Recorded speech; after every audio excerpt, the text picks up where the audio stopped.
He decided to play through it, at least for now. All right, we got Coach Triano back. Hopefully the cell connection is a little bit better this time around. So you were talking about Domas's performance last night, Coach. Yeah, it was. I was really impressed. Not just with what he does on the court, but the fact that he even played. We've been, the years that I've been in the league, and people have had these different injuries and elect to, want to sit out. And this guy just loves to play, and you could see it last night, and it lifted everybody.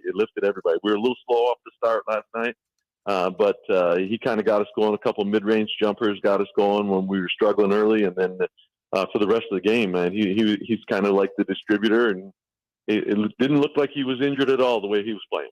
Coach, we all know that you guys play a lot off of Domas offensively, but you just mentioned a couple of minutes ago about how you kind of go off of him defensively as well. Could you explain to people who, watch games that might not pick up the little things about Domas defensively and how he helps anchor that end of the floor?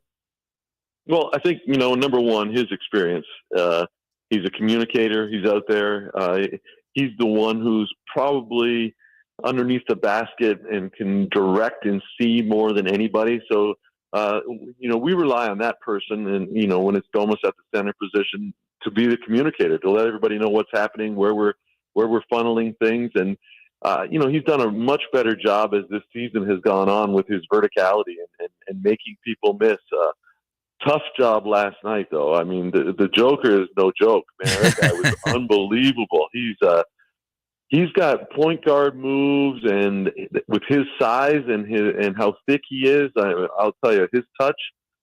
He's an impressive guy. But for the most part, we thought put a little bit more pressure on him and hitting him, and it kind of panned out real well for us, especially late in the game when we were able to turn him over a couple times and not let him be as comfortable distributing the ball. Kings assistant coach Jay Triano is with us here on Cattles and Rami. No Rami, just Cattles on this Thursday. Well, let me ask you this. Is Domas better defensively than you anticipated him being this year? Absolutely. Yeah. I mean, I remember playing, obviously when I was in Charlotte the last 4 years, and he was with Indiana for a long part of that time. And he was a guy that we would kind of go at a little bit and see if we could, get him to commit fouls. And even this year, the first couple of games, he was seeming to be in foul trouble, but he's done a real good job of managing, how physical he can be without picking up fouls. And I think because of the way he's playing, he's getting a little bit more respect around the league from the officials. So, but to answer your question, he's a lot better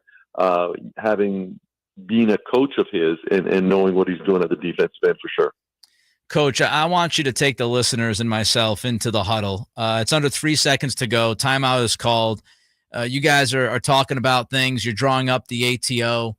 What's the staff thinking last night as you get into that huddle with under 3 to go? Well, it's funny because it obviously starts with about 3 minutes to go in the game, and I've got a series of end of game plays that we're looking at. Who's going to be on the court? Are we going to need our free throw team out there because we have a lead and they're going to foul? Are we going to need a 2? Are we going to need a 3? Is it going to be enough time for a catch and shoot? Is it going to have to be something quick? So we start narrowing things down as the game gets going, and as soon as we called the timeout, Jordy was just like, "We know which one we're doing." I said, "Yep, let's go." And then there were obviously the play that we ran. There were a couple options out of it, but we knew that we had to get the ball in fairly quick, and if we were going to do more than a catch and shoot, it had to be a quick catch and a drive. And Malik was a guy that we had it going a little bit. We did not expect that they would switch off of Herter, so he had a tough matchup because the guy we would like to avoid in a situation like that is called Will Pope. Yeah. So we're all these are all things that we're thinking of. The next option might have been, hit Domas and maybe he has a quick flip to Fox for a catch and shoot shot. But, option number 1 came open. Harrison made a good play, and I thought Malik did a great job of being able to turn the corner and not settling for just a catch and a shoot there. Before I ask you about Monk being option 1, because that was going to be my next question, you just answered it. You said you go in with about 3 minutes left with a list of plays. Are we talking 3 plays, 5 plays? How many plays do you feel good about going into a game? Well, for the end of game on my sheet, I probably have 6 or 7 plays. A bunch of them have different options on them. These are things that we will walk through every once in a while at a practice. We won't do it every game because you could go 5 or 6 games and not need an end game situation. But our players know what we're looking for in each of these actions, and I would say that there's 6 or 7, and sometimes they're designed for specific players. We've got one for Fox, we've got one for HB, we've got one for Monk, and even Domas if we have to. So we try to see who's rolling, because some night a guy might not even be in rotation, and you don't want to throw him in at the end of the game and have the play be for him if he's not playing well. So last night it was a gut feel that Monk was rolling, and we thought we would give it to him. A lot of times we're thinking Kevin Herter if we need a 3, and Foxy if we need a drive to the basket. But at the last night it was all about Monk. Assistant coach Jay Triano with us on the Folsom Lake Honda hotline. Folsom Lake Honda, your one-stop Honda shop. So Malik was the number 1 option in that ATO last night. And I kind of want to dig deeper into what you just talked about. The decision-making, right? Because you've got Monk, who's hot. You've got Domas, who has been incredible. You've got Foxy, who, again, is just outstanding in the fourth quarter with 15 points. Mm-hmm. How do you pick Monk? How do you go through that conversation? How quick is the conversation, and why was it Malik? Well, I think Malik was the first option, and Foxy was going to be the second one. I think with that short a time remaining, you've got to take whatever one, and this is where we leave it up to HB and why he's our inbounder in these situations. He's the most veteran player, and he's a good decision maker. He's got size to be if they put a longer player on him. We know that if Malik turns this corner and he's open, we've got to take that. If that wasn't open, then it was going to be a quick catch and flip and see if we could get something for Foxy. So I just think the way the game was going, Malik was a guy that we put in the situation where he's coming to the basketball. We had Kevin as kind of a decoy and helped set a screen to kind of get Monk some momentum to get to that corner. Coach, speaking of Malik, he had a rough December, right? He's shooting pretty tough from the floor. What was different about last night? Anything different about the shot selection, his approach, or he's pretty much the same guy and he just made shots?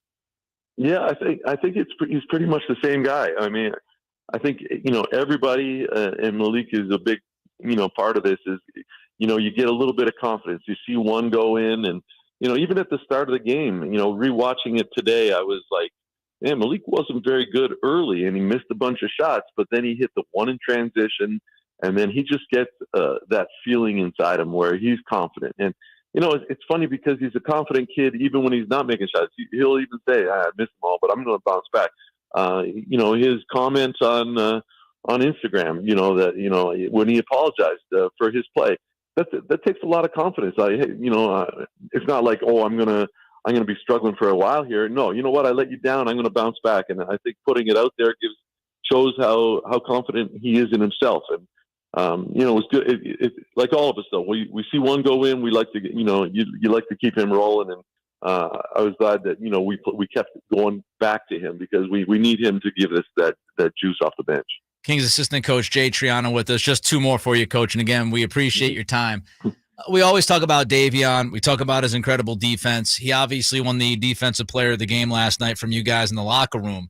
But if you could tell us like a little bit more detail as to what made Davion so good last night and how he truly impacts the game defensively. Well, I think, Bones Highland had a little bit, it was a tough call too, because KZ was in the mix too, because Michael Porter was rolling and making crazy shots. And we kept saying, we're going to come back in this game because they can't keep making these shots. And, he did make a couple more. So then we put KZ in, and I thought KZ did a really good job. And Michael Porter kind of wasn't much of a factor as the game went on when KZ was guarding him. Yep.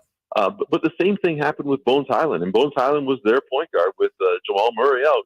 I think Davion, play after play after play, just kind of wore him down, picked him up full court, just kind of made life difficult for him, kind of kept him going to his right hand, which is what we wanted to do. And sure enough, comes up with a steal down the stretch. And then he's feeling good about how he's playing at the defensive end. He gets a couple, driving kicks where we kick it out to him, and he in rhythm, he catches and shoots it. So, I just think, he's that type of defensive player who can change a game. He can impact the game defensively. We needed that to happen in a game where things weren't really going well for us. And Davion was great. He was great and helped us win the game for sure. Last one for you, Coach. Speaking of great, Foxy was great again in the fourth quarter. But do you guys need to see that Fox more often when Domas is off the floor? Yeah, I mean, it's hard because he is so efficient and so good at getting to where he needs to get to. I don't know if we want him doing that all game because the other players need to be involved. And I thought Foxy's last night was a perfect example of being able to distribute and share and get everybody involved. And then when it mattered, took over and did what he had to do. When they started pushing out and not allowing us to hit threes, that's when Foxy's going to go to work in that mid-range. And I've yet to see anybody, stop him from going to where he wants to go. Coach, great stuff as always. We appreciate you. Have an excellent New Year over the weekend, and we'll do this again soon. Thank you. Sounds good. Thank you for having me on. Thank you. There goes assistant